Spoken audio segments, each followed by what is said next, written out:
Barrister Suman মানবতার ফেরিওয়ালা, তাকে নাকি হত্যা করার জন্য মানুষকে ভাড়া করা হয়েছে, টাকা দেওয়া হয়েছে, 20 কোটি টাকা দেওয়া হয়েছে, সুপারি দেওয়া হয়েছে ব্যারিস্টার সুমনকে হত্যা করার জন্য। আমরা দোয়া করি ব্যারিস্টার সুমন সহ আল্লাহ পাক বাংলাদেশ সারা পৃথিবীর মুসলমানদের হেফাজত করুক।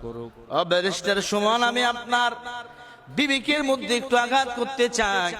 কেন আপনাকে তারা হত্যা করতে চায়? কেন টাকা দিয়ে মানুষ তারা খুনি ভাড়া করে আপনাদের হত্যা করতে চায়, আপনাকে হত্যা করতে চায়? একমাত্র কারণ হলো আপনি সত্যের পক্ষে অটল, আপনি হক কথা বলতেছেন, দুর্নীতিবাজদের দুর্নীতি খুলাইয়ে দিতেছেন, চোরদের চুরির তালিকা প্রকাশ করতেছেন, ওদেরকে দুদক লাগাইয়া দিতেছেন। এই যে এত কিছু সত্যের পক্ষে থাকার কারণে আজকে আপনাকে হত্যা করার হুমকি দেওয়া হয়েছে। আর দীর্ঘদিন যে মানুষটা 50 বছর কোরআনের ময়দানে হক কথা বলল, কোরআন সত্য কথা বলল, একটা দল থেকে রাজনীতি কইরা এমপি হইয়া পার্লামেন্টে যাইয়া আল্লাহর কোরআনের কথা বলল, আল্লামা দেলোয়ার হোসেন সাইদি রহিমাহুল্লাহ, আপনি তাকে বললেন রাজাকার, তার বিরুদ্ধে শাপলা চত্বরে গেলেন, তার বিরুদ্ধে ওই ট্রাইব্যুনাল গঠন করে তার ফাঁসি আপনি চাইলেন। এই মানুষটা নাকি রাজাকার ছিল। আল্লাহর কসম, আপনি যেমন অপরাধ না করাবার পরেও আপনাকে মৃত্যুর হুমকি দেওয়া হইতেছে। আল্লামা সাইদি রহিমাহুল্লাহ জান্নাতে ঘুমাইতেছেন। ওই মানুষটাও কোনো অন্যায় করে নাই, তাকে রাজাকার জোর করে বানানো হয়েছিল। এটা আমাদের সবার দাবি, এটা আমাদের সবার ইমানের চেতনা। আজকে যারা হক কথা বলে তাদেরকে কত কিছু মামলা হামলা দেওয়া হয়। আজকে কত ওলামা ইকরাম বিনা অপরাধে জেলখানায় ঢুকে থেকে মূল্য। মামুনুল হক বলেন হাফিজাহুল্লাহ, তিনি বিনা অপরাধে জেলখানায় থাকলেন, নিজের স্ত্রীকে নাকি ধর্ষণ করেছেন। এই সত্য বিষয়গুলো নিয়ে আলেম ওলামা অপরাধ করতে পারে না। কোন আলেম চোর না, কোন আলেম ডাকাত না, কোন আলেম ধর্ষক না, কোন আলেম জঙ্গি না, কোন আলেম উগ্রবাদী না। আপনি যেমন বিনা অপরাধে সত্য কথা বলার কারণে 20 কোটি টাকা দিয়ে আপনার খুনিকে ভাড়া করা হয়েছে, আপনাকে মেরে ফেলবে, হত্যা করবে, এই হুমকি যেমন দিয়েছে, আপনি যেমন আপনার নিরাপত্তার জন্য প্রশাসন চেয়েছেন সরকারের কাছে, শঙ্কিত বোধ করতেছেন কখন জানি আমার মরণ হয়। ওলামা ইকরাম মৃত্যুকে ভয় পায় না, হকের পক্ষ থেকে ইনশাআল্লাহ হকের কাজ করতেছেই করবে। যা আল হক ওয়া যাকাল বাতিল ইন্নাল বাতিলা কানা সাহুকা। হক ছিল থাকবে, বাতিল পালাতে বাধ্য হবে, আজ না হোক কাল। ও আল্লাহর বান্দা, ও ব্যারিস্টার সুমন সাহেব, আপনাকে অনুরোধ করে বলি, আলেমদের পক্ষে দাঁড়ান। যত ওলামা ইকরামকে মিথ্যা জঙ্গি বানাইয়া, উগ্রবাদী বানাইয়া জেলখানার আসামি বানায় রাখছেন বছরের পর বছর, কত ওলামা ইকরাম আছে তার পাশে দাঁড়াবার মতো কেউ নাই। কত হাফেজে কোরআন রয়েছে তাদের পাশে দাঁড়াবার মতো কেউ নাই।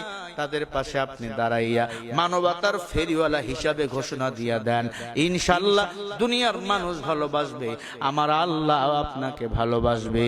কোন দলের দালালি করিয়েন না, আল্লাহর মোহাব্বত দিলের মধ্যে ঢুকান, আল্লাহর মোহাব্বত দিলের মধ্যে ঢুকান, আল্লাহ আপনাকে ভালোবাসবে।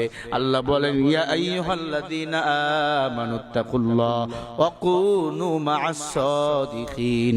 আল্লাহকে ভয় করেন, আল্লাহ ওয়ালাকে বন্ধু বানান। আমি জানি আপনি ভদ্র মানুষ, নম্র মানুষ, আল্লাহ ওয়ালাদের সাথে সোহবতে চলেন, আর আল্লাহ ওয়ালাদেরকে মুরব্বি বানাইয়া আল্লাহ ওয়ালাদের পক্ষ থেকে বাতিলের বিরুদ্ধে হুঙ্কার দেন। কেউ পাশে না থাকলেও আল্লাহ ওয়ালারা দুনিয়ার জমিনে থাকবে, আখিরাতে কবরে হাসরে আমার পাশে থাকবেন আমার আল্লাহ। আপনাকে আল্লাহ যদি একবার ভালোবাসে, কেউ আপনার কোনো ক্ষতি করতে পারবে না। মাল্লাহুল মাওলা ফালাহুল কুল। এ বান্দা, তুমি যদি আমার হয়ে যাও, আমি আল্লাহ তোমার হয়ে যাব। ব্যারিস্টার সুমন সাহেব, বিনয়ের সাথে বলি, আল্লাহ যদি আপনার বন্ধু হয়ে যায়, আর কেউ আপনার ক্ষতি করতে পারবে না। আল্লাহ যদি কাউরে চুল ধরি ফুরে টানে, সারা দুনিয়ার মানুষ পা ধইরা তাকে নিচে নামাইতে পারে না। আজকে থেকে অনুরোধ করে বলি, আপনি সজাগ হয়ে যান। কোন আলেমের বিরুদ্ধে, কোন হুজুরের বিরুদ্ধে, কোন তালিবুল ইলমের বিরুদ্ধে, কোন মামলার বিপক্ষে দাঁড়াবেন না, কারণ যত আলেমের বিরুদ্ধে মামলা, সব মামলাগুলো অধিকাংশ মিথ্যা মিথ্যা মিথ্যা। কারণ কোন হুজুর কোটি টাকার মালিক না, কোন আলেম ওই বেগম পাড়ায় বাড়ি কেনে নাই, কোন আলেম সুইস ব্যাংকে টাকা জমা করে নাই। যত টাকা পয়সা জমা করেছে আমার বাংলাদেশের দুর্নীতিবাজ এমপি মন্ত্রীরা।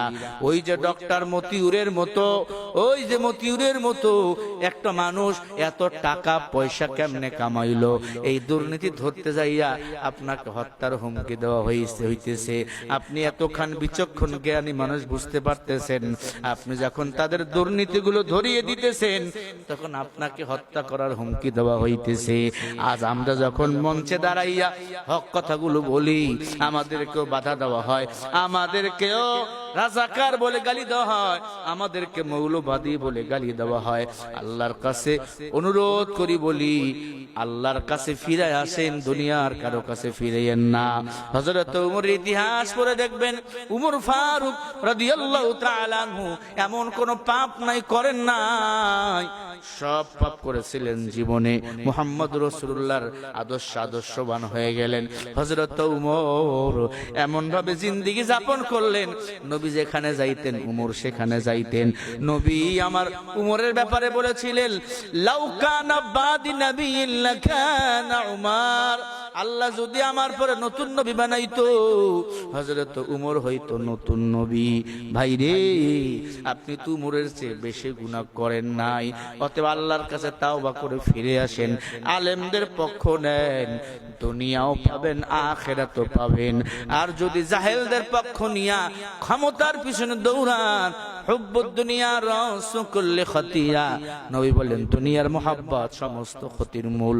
দুনিয়ার মোহাব্বতে পড়েছেন তা সব ধ্বংস হয়ে যাবে, ধ্বংস হয়ে যাবে, ধ্বংস হয়ে যাবে। ভাই দুনিয়ার মোহাব্বতে পড়ে গেছেন, ভাই নারী দিয়ে আপনাকে ফাঁসাবে, গাড়ি দিয়ে আপনাকে ফাঁসাবে। আল্লাহ ওয়ালার মোহাব্বতে পড়ে যান। সাধারণ মানুষ আপনার সঙ্গে না থাকলেও আল্লাহ ওয়ালা উলামায়ে কেরামরা আপনার সঙ্গে থাকবে ইনশাআল্লাহ। যার কেউ নাই তার আল্লাহ রয়েছে। পয়গম্বর হযরত উমরকে যখন মুসলমান বানাইলেন, মুসলমান বানাবার পর হযরত উমর ফারুক রাদিয়াল্লাহু তাআলা আনহু নবীর বাড়িতে খাইতেন, নবীর বাড়িতে ঘুমাইতেন। হযরত উমর 10 বছর ক্ষমতার মসনদে বসা ছিলেন, ইটা মাথায় দিয়ে ঘুমাইতো, আল্লাহ মর্যাদা কমায় নাই। জেরুজালেম থেকে তারা মারতে আসছিল উমরকে, আইয়া দেখে মক্কা মদিনার প্রধানমন্ত্রী উমর ইটার মধ্যে মাথা দিয়া ঘুমাইতেছে। তারা বলল, হারে এই মানুষটা ইটার মধ্যে মাথা দিয়া ঘুমায়, শুধু বালুর উপরে। এত সুন্দর আদর্শ কার কাছ থেকে শিখলো? বলে মুহাম্মদ রাসূলুল্লাহর কাছ থেকে শিখলো। মুহাম্মদ রাসূলুল্লাহকে বলা আখিরি জামানার পয়গম্বর, সমস্ত নবীদের নবী, শেষ নবী এই মুহাম্মদ রাসূলুল্লাহ সাল্লাল্লাহু আলাইহি ওয়াসাল্লামের সোয়াবিয়া এই উমর এত সুন্দর আদর্শবান হয়ে গেল। ও মুসলমান, আজকে আমরা সবাই যদি আমার বিশ্ব নবীকে আদর্শবান নেতা হিসাবে মানি গো, আল্লাহর কসম কোন দুর্নীতির মামলা, কোন খুনের মামলা আমাদের ঘাড়ে উঠতে পারে না।